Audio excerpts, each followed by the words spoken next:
जय श्री कृष्णा। आज बात करेंगे उपचा हाउस के ऊपर। उपचा हाउस होता क्या है? ये एक कॉन्सेप्ट है।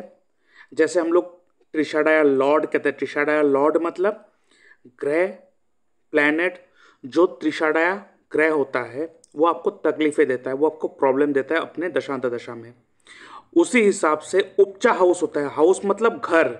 यहाँ पे जितने भी हाउस है वो सब घर होता है। ऐसे इस घरों में से ऐसे 4 घर होते हैं जिसे हम लोग कहते हैं उपचा हाउस। आज इसके साथ साथ और एक चीज मैं बताने वाला हूं। बस मात्र आपको एक सूत्र दूंगा, उसको समझना है आपको। कि कभी कभार देखा गया है कि कुंडली में, लगन कुंडली में 7th हाउस प्रॉब्लम में ना होने के बावजूद भी मैरिड लाइफ तकलीफ आ जाता है। वो आप नवामशा चार्ट से कैसे देख सकते हो, उसके ऊपर भी एक बात करेंगे। बस एक सूत्र दूंगा और उसके ऊपर आपको सोचना पड़ेगा कि चीजों को कैसे करा जाता है। तो उपचा हाउस होता क्या है?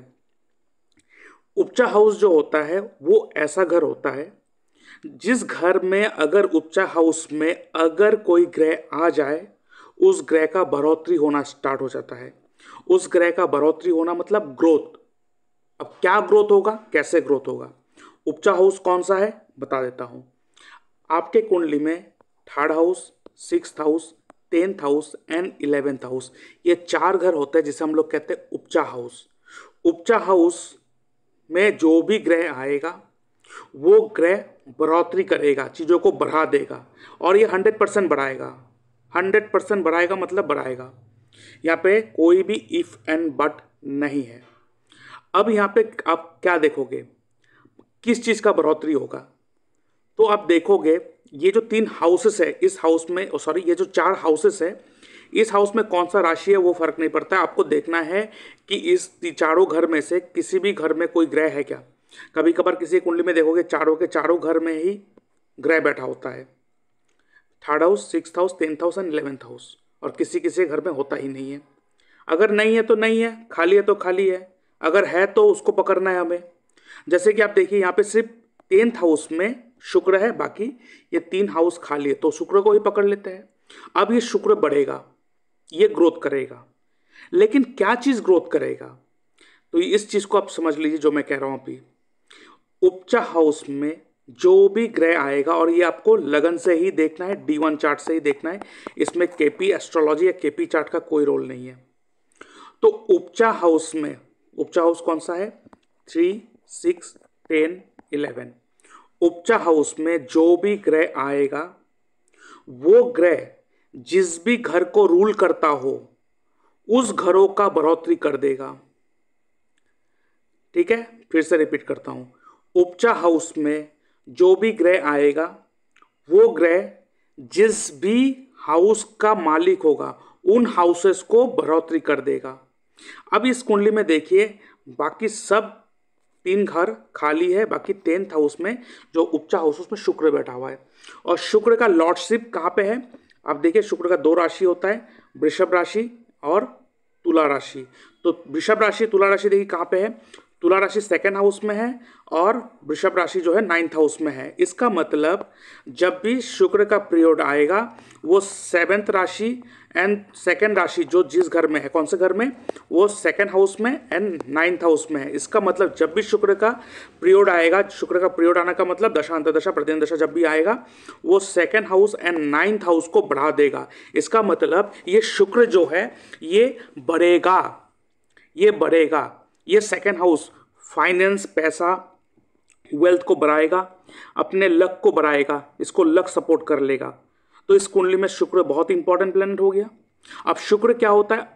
ये शुक्र जो होता है ये फीमेल को भी दिखाता है। अगर ये मेल चार्ट है तो शुक्र उसके लिए वाइफ का कारक हो जाएगा। अगर ये फीमेल चार्ट हो गया तो फीमेल के लिए मंगल उसका हस्बैंड का कारक हो जाएगा।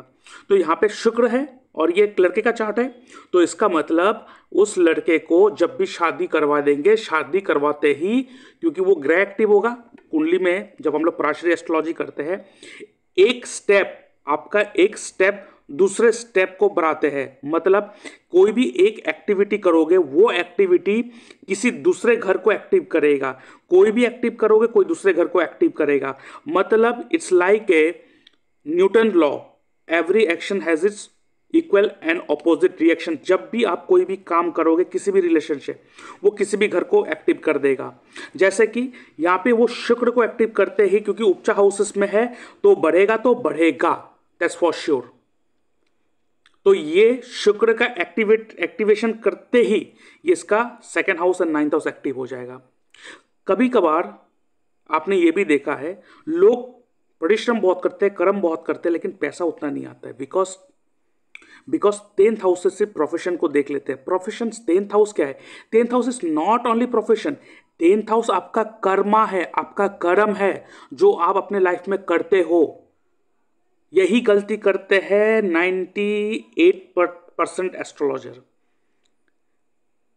98% एस्ट्रोलॉजर यही गलती करते हैं। और सबसे बड़ा गलती क्या करते हैं एस्ट्रोलॉजर?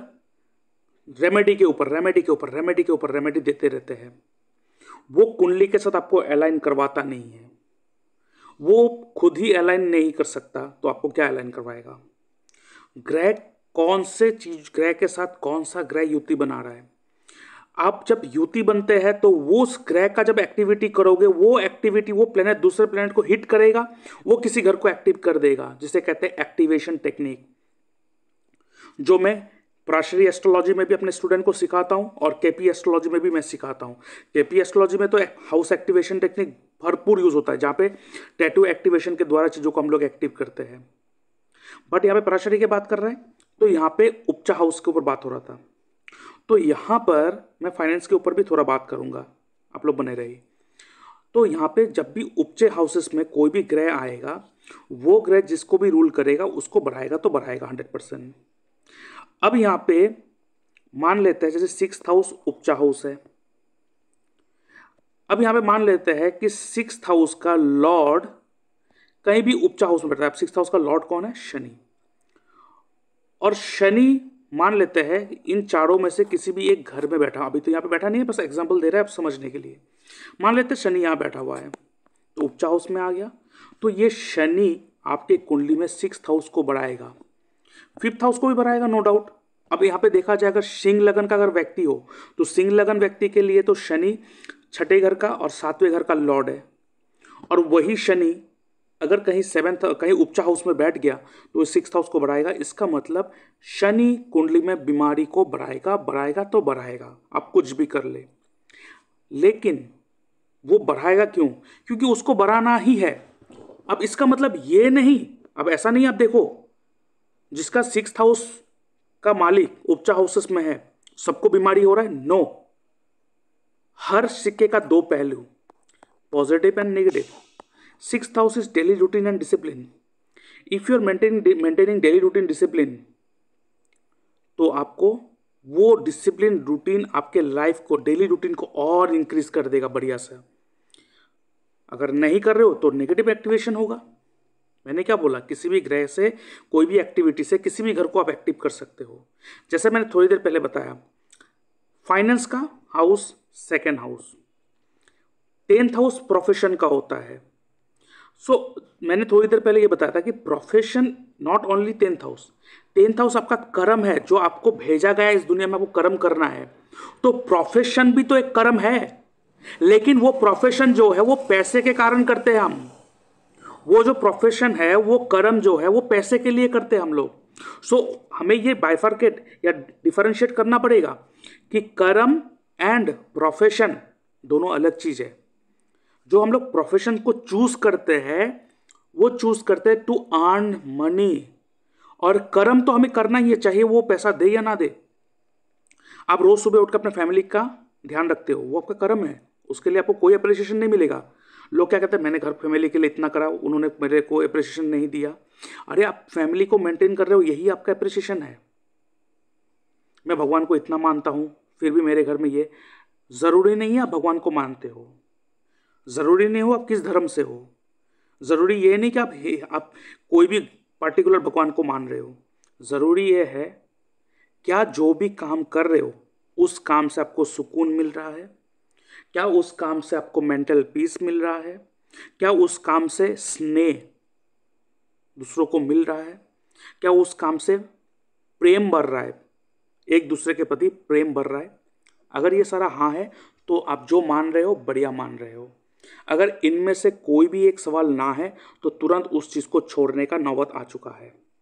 कोई भी काम, कोई भी रिलेशन, कोई भी चीज अगर आपको दुख दे रहा है, तकलीफें दे रहा है, आपको गुस्सा दिला रहा है, आपको फ्रस्ट्रेट कर रहा है, आपको इरिटेट कर रहा है, आपको मुश्किलें पैदा कर रहा है, वो इसीलिए कर रहा है बिकॉज वो आपका है नहीं। उसको अभी छोड़ने का जरूरी है। चाहे आप किसी भगवान को मान रहे हो, क्या भगवान को मानकर आप आजकल धर्म के नाम पे भी लड़ाई कर रहे हैं? तो क्या फायदा आप किसी को भी मान रहे हो, किसी भी धर्म से हो, कोई लॉजिक नहीं रखता है। तो इसी तरह से ही प्रोफेशन में प्रॉब्लम इसलिए आता है, फाइनेंस में प्रॉब्लम इसीलिए आता है क्योंकि कर्म कुछ और होता है, करते हम कुछ और है। प्रोफेशन कुछ और होता है, करते कुछ और है। बिकॉज मैंने क्या बोला, 98% astrologer doesn't know how to align you with your chart. तो प्रोफेशन का जब बात आता है, पैसा कमाना है, तो पैसा कहाँ? Second house. तो हमें यह भी देखना पड़ेगा एक्टिवेशन टेक्निक के द्वारा सेकेंड हाउस किस तरीके से किस चीज को अपने एक्टिविटी के द्वारा उसको एक्टिव कर रहा है। उस एक्टिविटी को आप हिट करो, पैसा ना आए तो बोल देना। तो ये चीज को ध्यान में रखना है, जब भी प्रोफेशन का बात आए 10th house plus second house को लेना ही पड़ेगा। और उसको लेते कैसे है, चीजों को देखते कैसे है, इन्वॉल्वमेंट हाउस क्या है, इन्वॉल्वमेंट प्लेनेट क्या है, वो प्लेनेट किसको एक्टिव कर रहा है, वो देखना जरूरी हो जाएगा। तो ये चीज आप ध्यान रखना है आपको। नेगेटिव एंड पॉजिटिव रिजल्ट आपके हाथों पर ही है। जरूरी ये नहीं है कि 8th हाउस बहुत एक्टिव है तो मेरा जिंदगी खराब जाएगा। If you are capable enough to use 8th house in full fledge तो वही आपको पैसा दे देगा। क्यों? क्योंकि 8th हाउस में अगर मैक्सिमम प्लेनेट है, हर प्लेनेट का 7वां दृष्टि होता है, तो हर 7वां दृष्टि प्लेनेट अपने सेकेंड हाउस में दे रहा है। तो 8th हाउस में बैठा प्लेनेट भी आपको संपत्ति, पैसा दे सकता है। कैसे? तो इसीलिए तो मैं कहता हूं इसको सीखिए, साइंस को सीखिए। तो इसी चीज को आपको देखना है, इसी चीज को आपको डिकोड करना है, चीजों को सूक्ष्मता से देखना है। लगन चार्ट से ही बहुत कुछ हो जाएगा, डिविजनल चार्ट तो छोड़ ही दीजिए।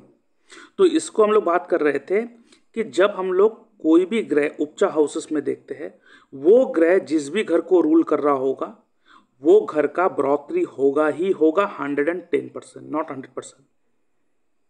ठीक है। अब नेक्स्ट सूत्र मैंने पहले ही बोला था कि मैरिज के ऊपर एक नवमशा चार्ट के ऊपर भी बात करेंगे।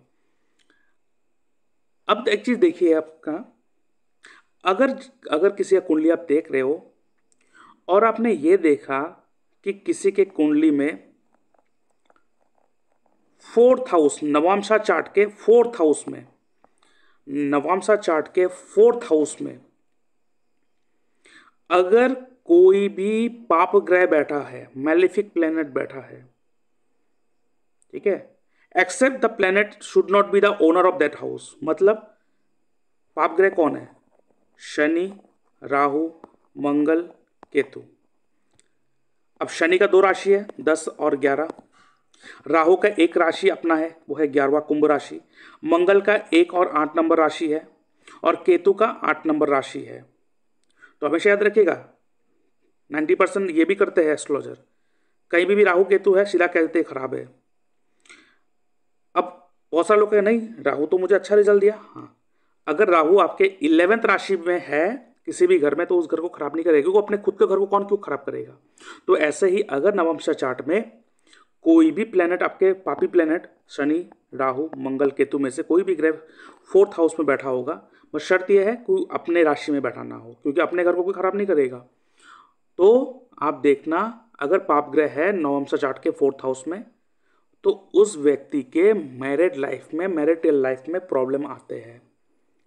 हर कोई 7th हाउस को फोकस करते हैं, हर कोई, बट ये सूत्र कोई नहीं बोला होगा।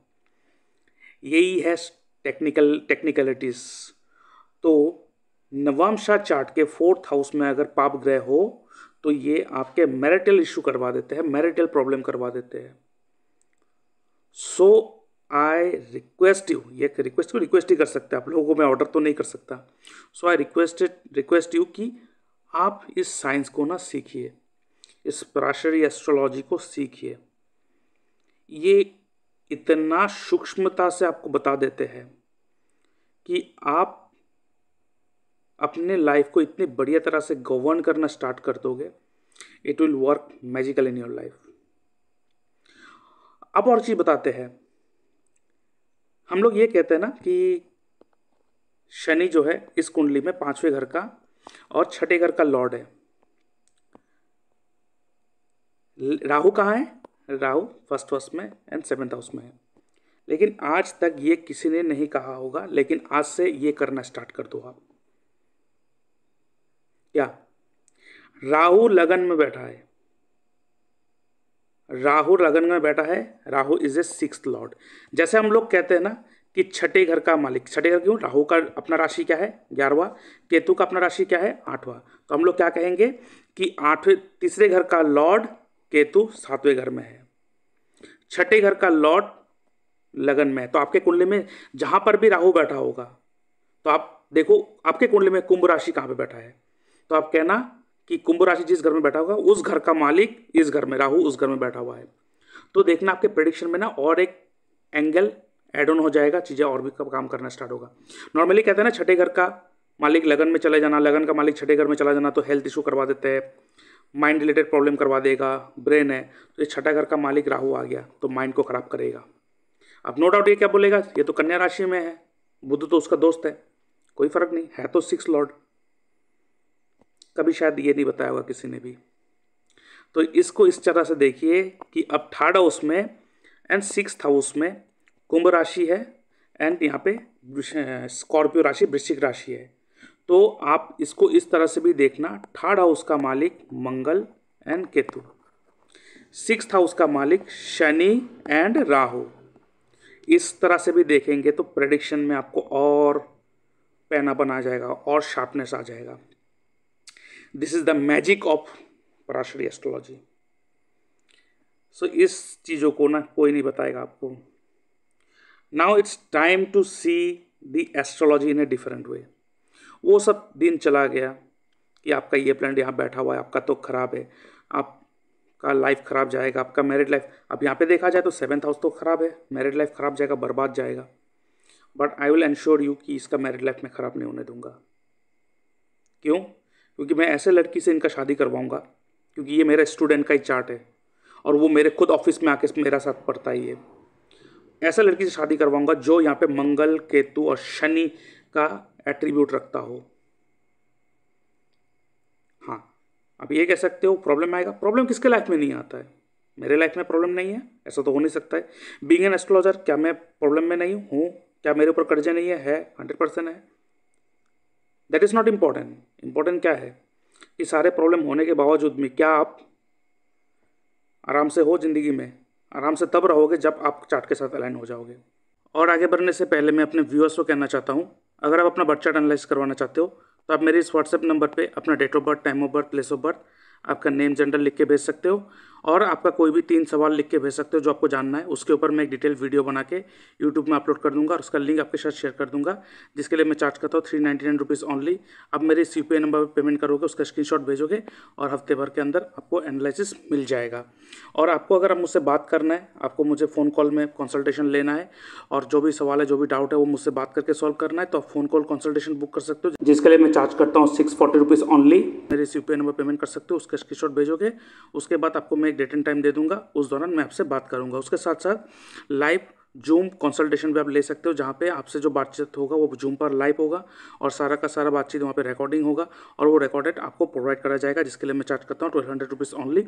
आप मेरे इस नंबर पे मैसेज कर सकते हो, उसका स्क्रीनशॉट आप पेमेंट करने के बाद आप मेरे इस नंबर पे भेज सकते हो और उसके बाद आपको मैं डेट एंड टाइम दूंगा, जिसके दौरान मैं आपसे बात करूंगा। उसके साथ साथ अगर आप अपना घर का वास्तु ठीक करवाना चाहते हो, एस्ट्रो वास्तु के माध्यम से, आपकी कुंडली के माध्यम से घर का वास्तु ठीक करवाना चाहते हो, तो आप उसके लिए भी अपॉइंटमेंट बुक कर सकते हो, जिसके लिए मैं चार्ज करता हूँ 5000 रुपीज़ ओनली। आप मेरे इस व्हाट्सएप नंबर पर आप मैसेज कर सकते हो और मेरे इस यूपीआई नंबर पेमेंट कर सकते हो। और उसके साथ साथ मेरी ये वेबसाइट है जहाँ पे आप देख सकते हो, इसका लिंक मैं अपने डिस्क्रिप्शन बॉक्स में दे के रखा हूँ, वहाँ पे जाकर आप देख सकते हो यहाँ पे कौन से कोर्स में देता हूँ। तो सारा का सारा चीज़ आप देख सकते हो। अगर आप इंटरेस्टेड हो तो आप उस कोर्स को ले सकते हो। जैसे एस्ट्रो वास्तु है, basic to advance astrology course है केपी एस्ट्रोलॉजी, और उसके साथ साथ sure short prediction technique basic to advance पूरा यहाँ पे दिए चुका है, और उसके साथ पराशरी एस्ट्रोलॉजी, और ये कोर्स कंटेंट है जो आप ले सकते हो। और पूरा का पूरा डिटेल्स इस वेबसाइट में दे के रखा है। आप इस वेबसाइट में आके चीज़ों को अच्छी तरह से देख के, और उसके बाद मेरे इस व्हाट्सएप नंबर पे आप कोई भी इन्फॉर्मेशन चाहिए तो मैसेज भी कर सकते हो, या आप मुझे कॉल भी कर सकते हो। डिस्क्रिप्शन बॉक्स में मैंने लिंक दे के रखा है।